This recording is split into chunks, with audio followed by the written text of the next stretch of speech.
As a coffee lover, I can't go a day without that invigorating cup of black coffee, not only because of its enchanting aroma, but also because I found that moderate coffee consumption has many health benefits. From reducing cancer risk to improving fatty liver, coffee has almost become my health ally. However, I also know that drinking coffee is not just about picking up a cup casually. The choice, timing, pairing, and personal constitution are all critical. Through studying scientific literature and combining it with my own experience, I have compiled this coffee health guide to share how to get the most benefits from coffee while avoiding potential health risks. Why is coffee my health partner? I was quite surprised when I first heard about their health benefits of coffee. It turns out that behind this everyday drink lies a wealth of scientifically supported advantages. Here are some key benefits I've summarized. Reducing cancer risk. Research impressed me deeply, showing that drinking 3 to 4 cups of coffee daily can reduce the incidence of liver and colorectal cancers by about 25 to 35%. For postmenopausal women, coffee can also lower the risk of certain breast cancers. This made me feel that this daily little habit is quietly protecting my body. Improving fatty liver. As a health-conscious person, I pay special attention to liver health. Components in coffee promote the release of fatty acids from fat cells, providing energy to the body. Not only does drinking coffee before exercise enhance fat burning and muscle endurance, but it also helps relieve fatty liver. Now, I always have a cup of black coffee before workouts, feeling like my exercise results have significantly improved. Supporting diabetes management. Coffee can improve insulin sensitivity and help prevent type 2 diabetes. I also read that people who drink 2 to 3 cups of black coffee have a significantly lower probability of forming B-amyloid protein in the brain, which is linked to Alzheimer's disease. This gives me confidence in coffee's brain protective effect, antioxidant powerhouse. Much of coffee's health secret comes from chlorogenic acid, a powerful antioxidant. It clears free radicals in the body and protects cells from oxidative damage. Every time I drink coffee, I feel like I'm giving my body an anti-aging treatment. These benefits give me more confidence in my love for coffee, but I also realize that how you drink coffee determines whether it is a healthy drink or a potential risk. Next, I'll share my tips for healthy coffee drinking. My healthy coffee drinking tips. To truly harness coffee's health benefits, I've put considerable thought into my drinking habits. Here are several key principles I've summarized. Avoid instant 3-in-1 coffee. In earlier years, I was attracted by the convenience of 3-in-1 coffee until I learned that they often contain large amounts of sugar, trans fats, and may not even be real coffee, but flavorings in disguise. A friend of mine who drank 3-in-1 coffee daily ended up with skyrocketing cholesterol, which made me completely give up this fake coffee. Now, I only choose genuine coffee. Choose freshly ground coffee. Freshly ground coffee not only tastes better, but retains more nutrients like chlorogenic acid. I bought a home coffee grinder, and grinding the beans every time feels like a health-boosting ritual. Mind the storage method. I am very careful about storing coffee beans and grounds. Damp coffee easily develops mold toxins, which can harm the kidneys. I keep coffee beans sealed in a dry place and try to consume drip coffee within 2 weeks. Overnight, coffee in the fridge is drunk within 24 hours to avoid bacterial or mold growth. Prefer light roasts. I found that light roast coffee has higher chlorogenic acid content and stronger antioxidant effects. Although medium dark roasts have a richer flavor, I tend to choose light roast, feeling it's better for health. Choose the right drinking time.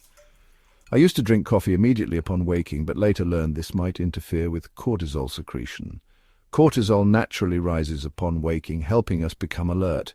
Drinking coffee right away may lead to a long-term dependence where you can't wake up without coffee. Now I drink my first cup about an hour after waking, enjoying the alertness without disrupting my body rhythm. Control evening, coffee. Caffeine's half-life prompted me to adjust my coffee schedule. For example, a 100 milligram caffeine cup at 6 p.m. might still leave 50 milligrams in the body at midnight, enough to affect sleep. I usually finish my last cup before 2 p.m. to ensure restful sleep. Moderation is key. I learned caffeine tolerance varies by individual metabolism genes.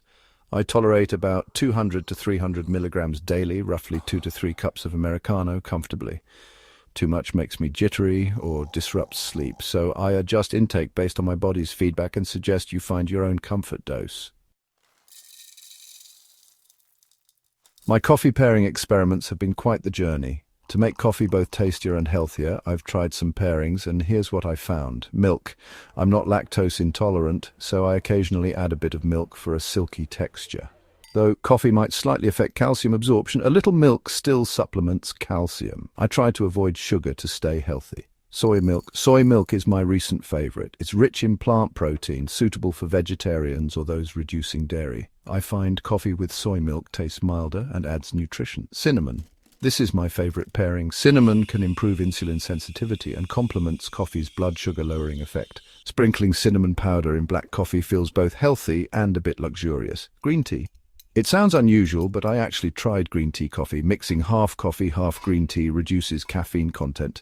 The L-theanine in green tea also calms the mind. This combo lets me drink coffee in the afternoon without jitters and boosts antioxidant effects. My coffee drinking taboos.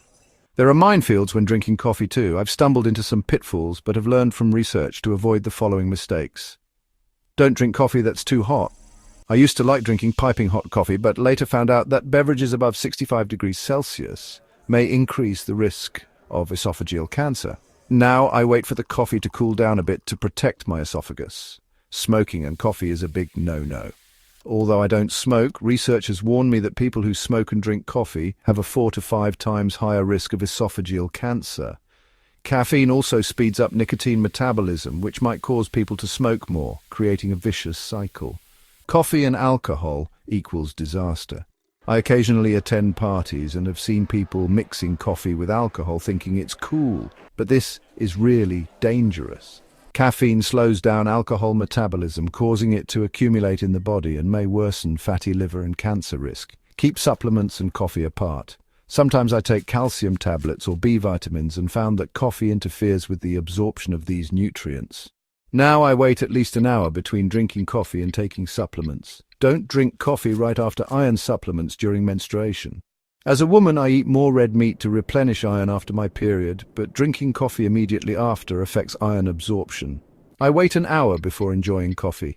Be careful with espresso. I love espresso, but found it may raise cholesterol, especially since unfiltered coffee contains cafestol and kawel.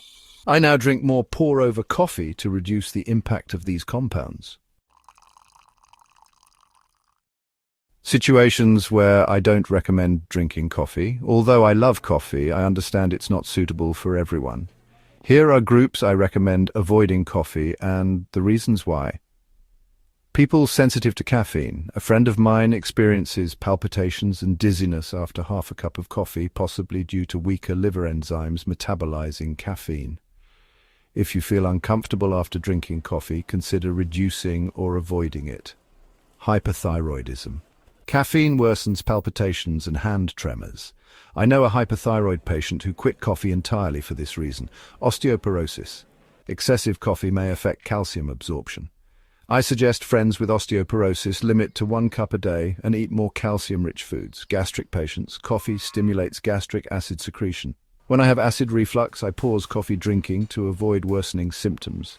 Glaucoma patients. Coffee may increase eye pressure. I remind friends with glaucoma to drink coffee cautiously.